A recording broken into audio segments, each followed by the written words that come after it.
Hello दोस्तों, मैं धर्मेंद्र एक बार फिर आपके सामने उपस्थित हूँ अपने ब्लॉग वीडियो के द्वारा, जिसमें मैं कुछ जीवन के और अनुभवों और जीवन से जुड़े हुए और संघर्ष के दिनों को और क्या खोया क्या पाया और जीवन में क्या करना चाहिए कुछ अचीव करने के लिए, इन सब चीज़ों के बारे में मैं आपसे चर्चा करूँगा। बहुत सारी चीज़ें हैं। मैं व्यक्तिगत तौर पे एक शिक्षक हूँ और मैं स्पेशली डिज़ाइनिंग के बच्चों को जो मैकेनिकल इंजीनियरिंग, सिविल इंजीनियरिंग या टेक्निकल कोर्सेज़ करके आए होते हैं उनको सॉफ्टवेयर ट्रेनिंग देता हूँ। मेरा अपना एक बहुत बड़ा अनुभव है, जो सीरीज़ ऑफ अनुभव के एक्सपीरियंस कह सकते हैं। अलग अलग क्षेत्र के लोगों से अलग अलग तरह से मुखातिब होना और फिर उनका एक निचोड़ क्या निकलता है लाइफ में। एक चीज़ जो मैंने देखा, मैंने जो महसूस किया कि आप में अगर क्षमता है, आप यदि सक्षम हैं, तो अगर आप अपने लिए कुछ नहीं कर पाते हैं तो लोग आपकी मदद से अपना काम तो ज़रूर करा लेंगे। बस दिखता यही है। तो जो भी परिस्थिति हो, जैसी भी परिस्थिति हो, मैक्सिमम उद्यमी जो लोग होते हैं वो कहते हैं कि हमारे पास कैपिटल की कमी है, लेकिन मुझे नहीं लगता कि कैपिटल की कमी आपके आगे बढ़ने में आड़े आती है। आपके आइडियाज़ जो है वो भी बहुत कीमती होते हैं। अब उस आइडियाज़ को आप किसी को फ्री में देते हो या उस आइडियाज़ के बदले आप अपना एक स्पेसिफिक चार्ज लेते हो, ये आप पे डिपेंड करता है।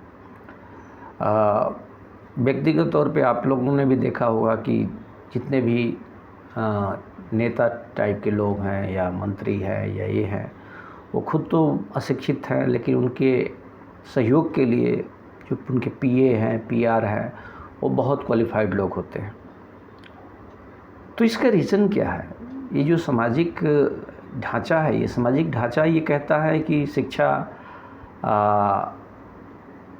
और पूर्ण रूप से शिक्षित होकर अगर हमें किसी अनपढ़ या किसी जाहिल के साथ काम करना पड़े या किसी ऐसे व्यक्ति की मदद करनी पड़े जो जिस मुकाम पे पहुंचा उस मुकाम के योग्य नहीं था, केवल पैसे थे उसके पास, तो हमने अपने जो प्रतिभा है और जो हमारी क्षमता है उसके साथ अन्याय किया है।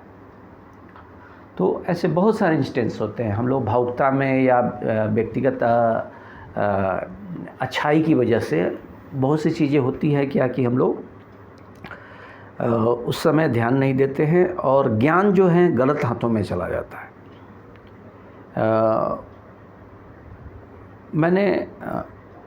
अभी मैं बिहार में हूँ और बिहार में एक छोटे से शहर में एक शिक्षा केंद्र चलाता हूँ। लेकिन इसके पहले मेरी पढ़ाई लिखाई कलकत्ता वगैरह और दिल्ली से हुई और मैंने जो कुछ भी सीखा और मैं अपने क्षेत्र की बेहतरी के लिए मैं लोगों में ऐसे बांटना शुरू किया। और जिसे कहते हैं ना कि किसी को कुछ नहीं करना पड़ता था, वो कुछ समय मेरे साथ गुजारता था और उसका जीवन एक पद्धति पे चलने लगता था। और लेकिन उसका ड्यू क्रेडिट जो है, जो हमारा समाज है, वो देना नहीं चाहता है। तो ये एक बहुत बड़ी, जो हमारे यहाँ बाहर में बड़े शहरों में कंसल्टेंसी कहते हैं, जिसे हम लोग काउंसलिंग कहते हैं, तो उसका भी स्पेसिफिक चार्ज है। लेकिन छोटे शहरों में इसका कुछ मतलब नहीं होता है कि यानी आपने जो किया वो फ्री का ज्ञान बांटा, बेनिफिट कोई और ले गया। तो ऐसा ये नहीं है कि हाँ आपको समाज में अपना योगदान नहीं करना चाहिए, लेकिन योगदान करते वक्त भी ये देखना है कि हम किसको योगदान में किसे दे रहे हैं। अगर ज्ञान रावण को दिया गया है तो उस ज्ञान से वो क्या करेगा? वो अत्याचार करेगा।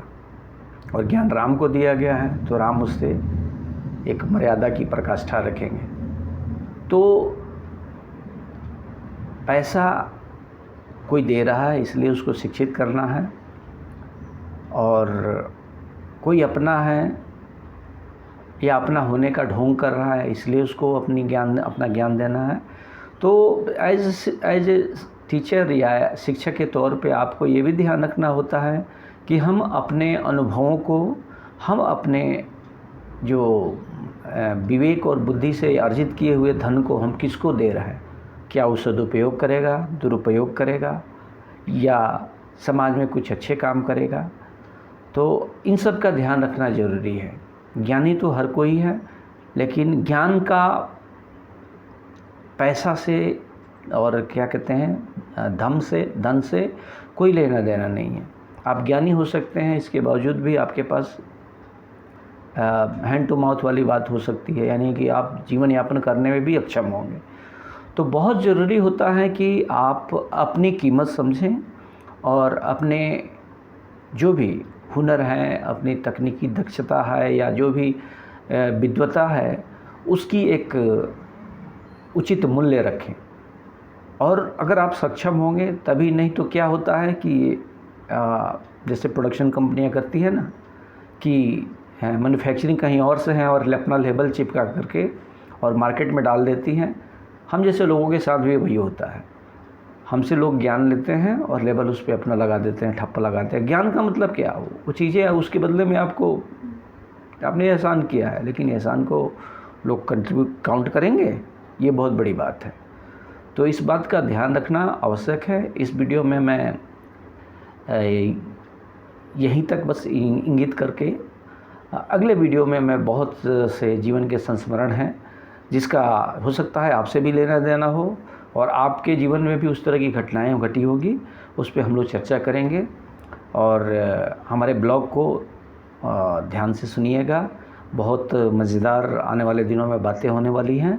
और इसमें कुछ कविताएं भी मैंने पोस्ट करी थी जो मेरी अपनी रुचि है। कुछ अपने जीवन से संबंधित बातें आपसे शेयर करूंगा। और इस तरह से वीडियो को लाइक और सब्सक्राइब कीजिएगा और बने रहिएगा और ज़्यादा से ज़्यादा शेयर कीजिए। धन्यवाद। मिलते हैं अगले वीडियो में।